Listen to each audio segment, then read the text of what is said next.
is up, beautiful friends of the internet? Welcome back to my channel. My name is Taylor if you're new here.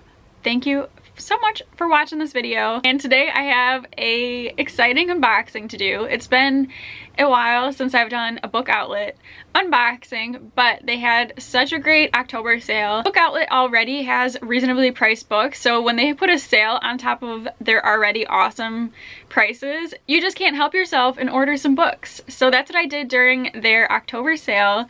Is I picked out, I think, 9 books or so. It was also a birthday gift to me from my boyfriend. I've already opened it, so it's a little bit easier to get into. I honestly forgot the books that I ordered though, so I can't wait to unbox them with you guys. They always come with brown paper to protect the books, a lot of it. It's like almost never ending. Oh, I'm super excited for this first book because I had it on my Amazon wish list for literally probably the past year, and it was just kind of like a little bit too much for me. It was in the like high 20s, almost $30 for this book, I think it was. I've really been wanting it for a while, and then I saw it on Book Outlet for super cheap. I think it was like $6 or something like that, $6.50, and I knew I had to pick it up. And that is Unsubbed by Meg Gardiner, and I, like I said, have been wanting this for a very long time. So just a little bit of the inside. A riveting psychological thriller inspired by the never-caught Zodiac killer about a young detective determined to apprehend the serial murderer who destroyed her family and terrorized the city 20 years earlier. So I thought this was really interesting because not only do we have I think it's told from the detective's point of view, but the killer that she is trying to track down affected her personally, so it's not just like another case, it's something that personally affects her. So I'm really interested to see how the story goes and what exactly happened to her family and everything from 20 years prior. I think it's going to be a really interesting thriller, and I cannot wait to get into this book. Stephen King even blurbed it on the back saying, Meg Gardiner's novels are, simply put, the finest crime suspense series I've come across in the last 20 years. So that's pretty impressive. But the next is There's Someone Inside Your House by Stephanie Perkins. When I very first started BookTube, I read Anna and the French Kiss, Lola and the Boy Next Door, and Isla and the Happily Ever After, and those were some of my favorite contemporary romances when I started BookTube. I'm interested to see how I would feel about them reading them many years later, if I would still enjoy them or if I have very different feelings towards them. So I might do a rereadathon of those 3 books to see how I feel.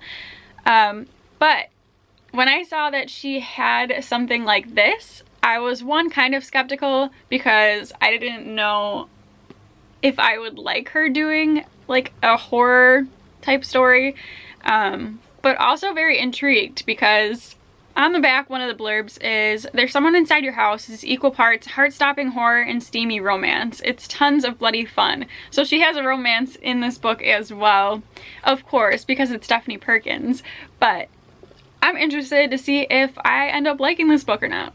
Then I picked up Love from A to Z by S.K. Ali, and I absolutely love the cover of this and the back. I think it's the cutest thing ever. This is one of my favorite like blue colors too, so I just automatically picked it up from the cover, but I've also heard a lot of good things about this book. So quickly on the back, I just wanted to read a little bit about it because I forgot exactly what this book is about, but other people's private journals are tricky things.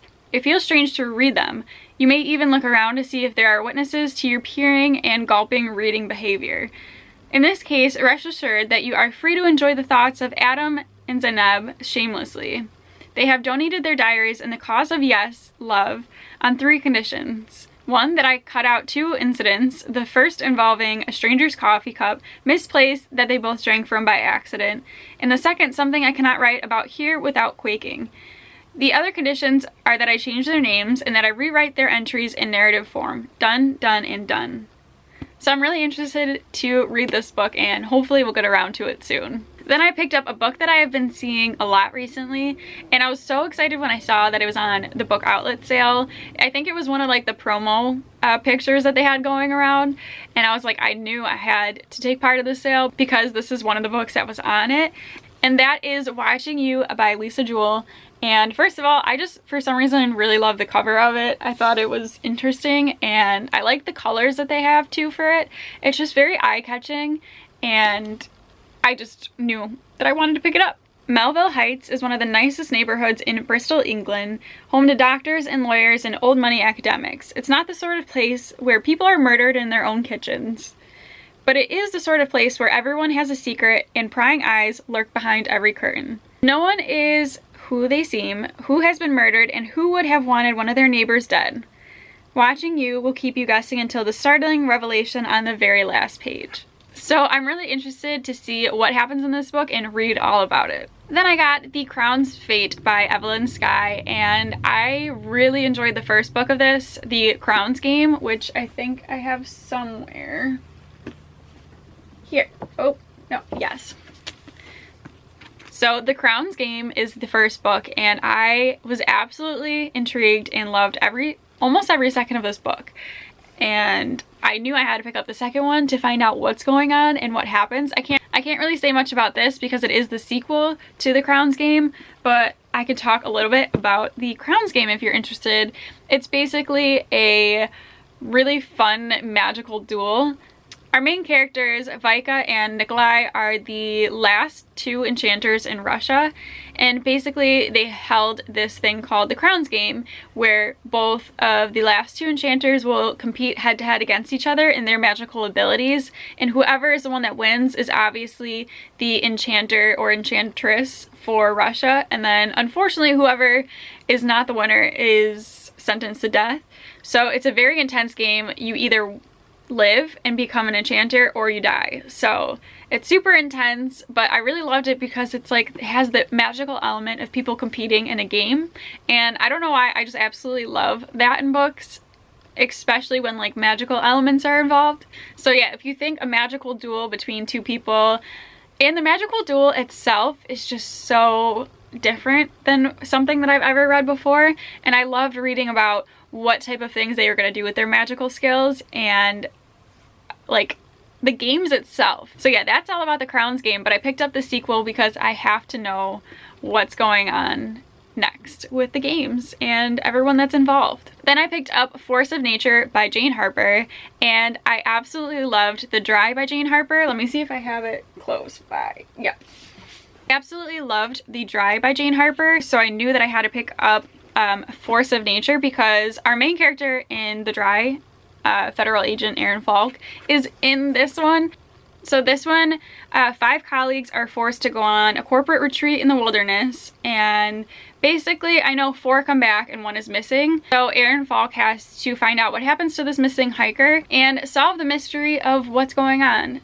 Then I picked out Serious Moonlight by Jen Bennett. So I read one of Jen's other books before, being Alex Approximately, and I wasn't the biggest fan of that. I think I gave it 3 stars, but I did like the writing style, and I did immerse myself in the book. It just, the story and the characters in it, I wasn't just solely invested on, but I'm really hoping to love this one because I know a lot of people did.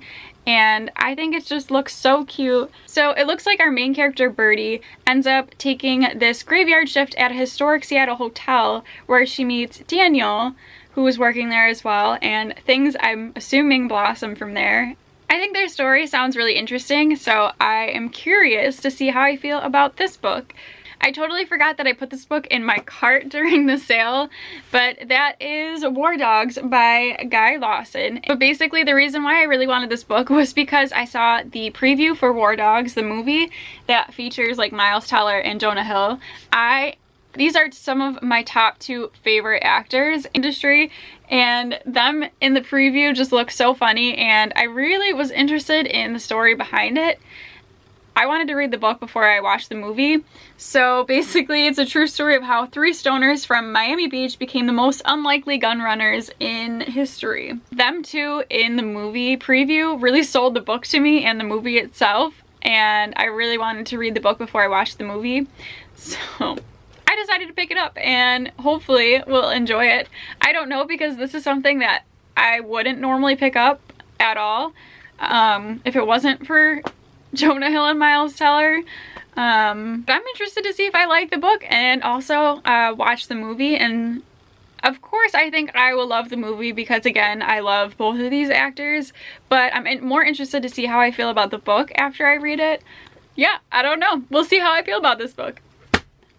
But that is all the books that I got from the Book Outlet October sale. Let me know if you bought any of the books from Book Outlet from the sale. I would love to hear your thoughts down below. Also, if you've read any of these books, let me know how you feel also down below, because I'm very interested to see if anyone has read these and love them or don't. I just want to hear your thoughts. So, woo! So that is it for today's video. Thank you so very much for watching. I hope that you enjoyed. I also hope that you have a magical, wonderful day, and I will see you all in my next video. Bye!